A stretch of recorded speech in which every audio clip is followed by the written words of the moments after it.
इन्होंने सारी चीजें तोड़ दी, उनकी टीवी तोड़ दिए, दो आदमी उन्होंने लाठियां पकड़ी हुई थी, जो चीज आए तोड़ के चले गए, जो चीज दो तीन अच्छी चीजें पसंद आई उठा के ले गए।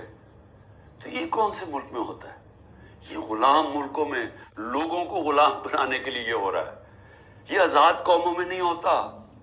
और ये जिस तरफ हम अब जा रहे हैं, ये जो जुल्म कर रहे हैं, सिर्फ और सिर्फ खौफ पिला के समझ रहे हैं कि ये पार्टी टूट जाएगी। और कई लोग चले भी गए हैं। लेकिन क्या अब मेरे से पूछें कि क्या मुझे इससे कोई फर्क पड़ रहा है?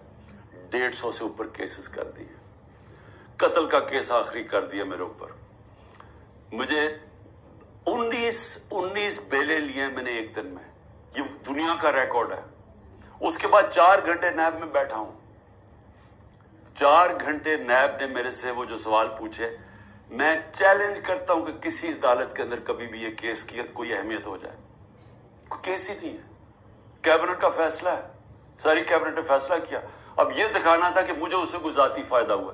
क्या अल कायदा जो पहला बन चुकी थी, शुरू हो गई थी यूनिवर्सिटी, क्या वो एक ट्रस्ट है? वहां गरीब घरानों के बच्चों को मुफ्त तालीम मिल रही है सीरत नबी पे और ये जो टेक्नोलॉजी के ऊपर, वो ट्रस्ट है। जैसे शौकत खानम है, मुझे उससे क्या फायदा है? 1 रुपया नहीं दिखा सकते, मुझे क्या फायदा हो? नहीं हो, किसी ट्रस्ट से किसी को फायदा नहीं हो सकता। ट्रस्ट डीड में लिखा हुआ है।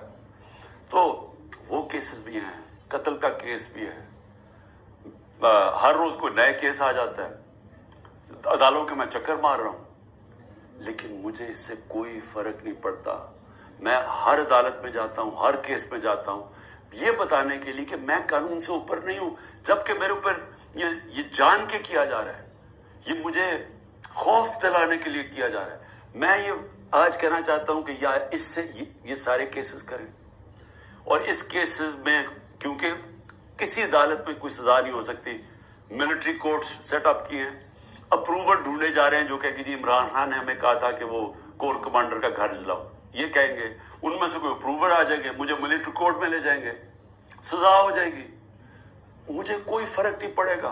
जो आदमी एक मिशन, जो 22 साल स्ट्रगल करके, जो अगर जिसके पास सब कुछ था, कोई जरूरत नहीं थी 22 साल स्ट्रगल करने की, अगर वो आज 27 साल के बाद अगर किसी का ख्याल है कि मैं जेल से डर जाऊंगा या जो भी है, जो 2.5 कातलाने हम दो मेरे ऊपर हमले हो चुके हैं कत्ल करने के लिए।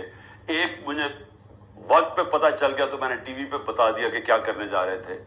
तो उससे क्या फर्क पड़ेगा? जो कातलाना हमले से नहीं डरता तो वो किससे और डरेगा?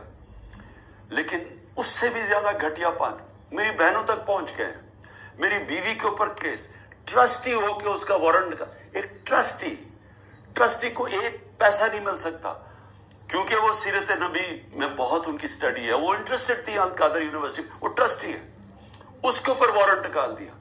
मेरी बहनों के ऊपर, मैं सिर्फ ये बता रहा हूं कि किस लेवल पे पहुंच गए हैं। एक बहन का बेटे के ऊपर वारंट निकाला है, उसका खनसामा उठा के लेके, वो बेटा नहीं था। खनसामा जब वापस आया, वो आईसीयू में 2 हफ्ते से पड़ा हुआ है, आईसीयू के अंदर खनसामा, उसे पता है क्या किया वहां जेल के अंदर। एक बहन उसकी बहू के पास पहुंच गए कि जी आप कोई जियो फेंसिंग में आप गई थी, उसके पास पहुंच गए। एक बहन उसकी जमीन, उसके ऊपर एंटी करप्शन पहुंच गई है। मैंने अपनी बहनों को वैसे कहा, मैंने कहा देखो मुल्क से बाहर चले जाओ। वो तीनों खड़ियां, नहीं हम फेस करेंगे, हम नहीं जाते। मुझे कई दफा जी इमरान खान आप मुल्क से बाहर, मैं क्यों मुल्क से बाहर जाऊंगा? यानी मैंने अगर कोई करप्शन की होती तो मैं भी शायद, जिस तरह ये भाग जाते हैं जब इनके ऊपर इक़्तिदार